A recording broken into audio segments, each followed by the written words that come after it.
आज से लगभग 70,000 साल पहले अफ्रीकन कॉन्टिनेंट में हमारी ही तरह पूरी तरह विकसित मानव इस धरती पर आ चुके थे।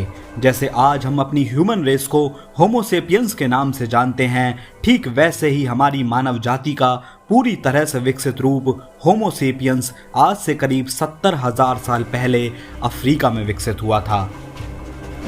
होमोसेपियंस का मतलब होता है बुद्धिमान इंसान, और हमारा विकास इन हजारों सालों के दौरान हुआ है। और इस दौरान हमने जिंदा रहने के लिए न जाने कितने चैलेंजेस का भी सामना किया।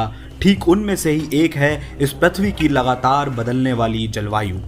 हमने सामना किया है हिमयुगों का, बाढ़ का, ज्वालामुखियों के विस्फोटों का, और भी न जाने कितनी ऐसी नेचुरल क्लैमिटीज का जिनसे ह्यूमन रेस के एक्सटिंक्ट होने का खतरा हमारे ऊपर लगातार बना हुआ था। कुछ जियोलॉजिकल एक्सपर्ट्स तो यहाँ तक बताते हैं कि इन्हीं नेचुरल डिजास्टर्स के चलते एक बार तो हमारी आबादी सिर्फ 10,000 ही रह गई थी, लेकिन जो बचे वो पहले से भी ज़्यादा ताकतवर, सक्षम और बेहतर ढंग से ऑर्गेनाइज थे। ये थे प्रकृति के रहमो करम पर पलने वाले हंटर गैदरर्स, जिनकी ज़रूरतें बहुत ही बेसिक सी थी, जैसे कि खाना, पानी, शिकार और आने वाले टाइम के लिए उस खाने को जमा करके रखना, और इन सब में भी सबसे ज़रूरी कुदरत से बचने के लिए आशियाना, क्योंकि अगर ये लोग एक ही जगह बसते तो भूख और आपदाओं से मारे जाते। इसके बाद हमने एक दूसरे का साथ देना, ग्रुप में रहना और एक दूसरे को समझना शुरू कर दिया।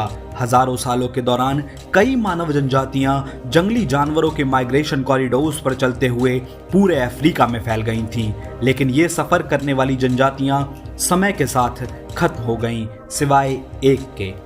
इस इकलौते समूह में 1,000 लोग भी मौजूद नहीं थे, पर ये लोग कामयाबी से रेड सी को पार करके अरेबियन पेनिनसुला तक पहुंच गए। ये लोग जिंदा भी बचे और फले फूले भी।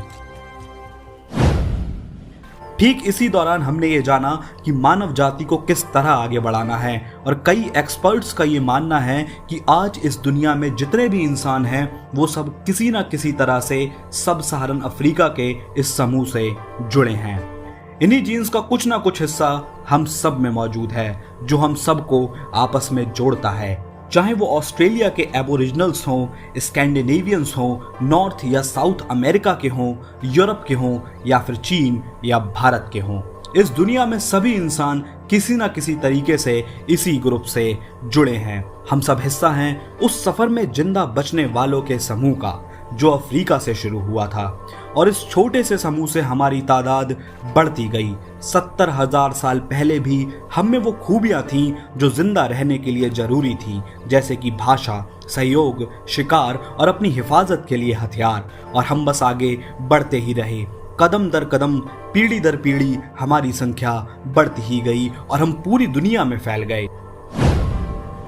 पहले हम ईस्ट डायरेक्शन में समुद्र के किनारे किनारे भारत और ईस्टर्न एशिया की तरफ बढ़े। लगभग 50,000 साल पहले हम में से कुछ लोग ऑस्ट्रेलिया पहुंच गए, और करीब 15,000 साल पहले हमने बियरिंग स्ट्रेट को पार किया, और जल्द ही हम लोग अमेरिकाज में भी फैल गए। कुछ लोग सेंट्रल ईस्ट से नॉर्थ ईस्ट की ओर बढ़े, और लगभग 45,000 साल पहले वो यूरोप पहुंच गए।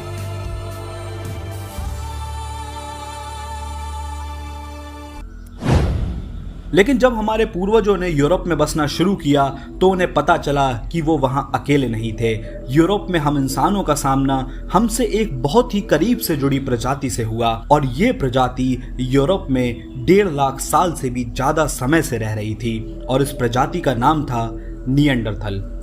और शुरुआती होमोसेपियंस यूरोप में निएंडरथल्स के साथ करीब 5 से 10,000 सालों तक रहते रहे, पर फिर होमोसेपियंस और निएंडरथल्स के बीच नेचुरल रिसोर्सेज को लेकर कंपटीशन शुरू हो गया। निएंडरथल्स हमसे ज्यादा बड़े और ताकतवर थे, लेकिन हमें एक चीज का बड़ा फायदा मिला, हमारी भाषा विकसित थी, और इसी के जरिए हमने आज की नॉलेज आने वाली जनरेशंस तक पहुंचाई, बेहतर हथियार बनाए, और हम और भी ज्यादा अच्छे तरीके से शिकार करना सीख गए थे। अब इस बात के तो कोई पक्के सबूत नहीं है कि निएंडरथल्स के साथ क्या हुआ था, लेकिन ऐसा कहा जा सकता है कि हम इंसानों ने उन्हें उन्हीं के शिकार वाली जगह से खदेड़ दिया था। और कुछ जियोलॉजिकल एक्सपर्ट्स का तो यहाँ तक कहना है कि शायद हमने उन्हीं का शिकार करके उन्हें खा लिया हो। और फिर करीब 30,000 साल पहले निएंडरथल्स इस धरती से एक्सटिंक्ट हो गए और अब आधुनिक इंसान दुनिया पर राज करने को तैयार थे। और इस तरह अफ्रीका से शुरू हुआ हमारा वो छोटा सा सफ़र पूरी दुनिया में फैल जाने के बाद ही ख़त्म हुआ। आने वाली वीडियो में हम जानेंगे कि कैसे हमने बस्तियों में रहना शुरू किया, कैसे सबसे पहली बार एग्रीकल्चर की शुरुआत हुई और कैसे हम इंसानों ने इस धरती पर अपने वजूद के निशानों को छोड़ा। और अगर आपने वीडियो को यहाँ तक देख ही लिया है तो वीडियो को लाइक करके चैनल को सब्सक्राइब कर लें और मुझे कमेंट करके बताएं कि क्या आप इस बारे में पहले से जानते थे। मैं मिलता हूँ आपसे अगली वीडियो में किसी ऐसे ही टॉपिक के साथ। तब तक के लिए बाय।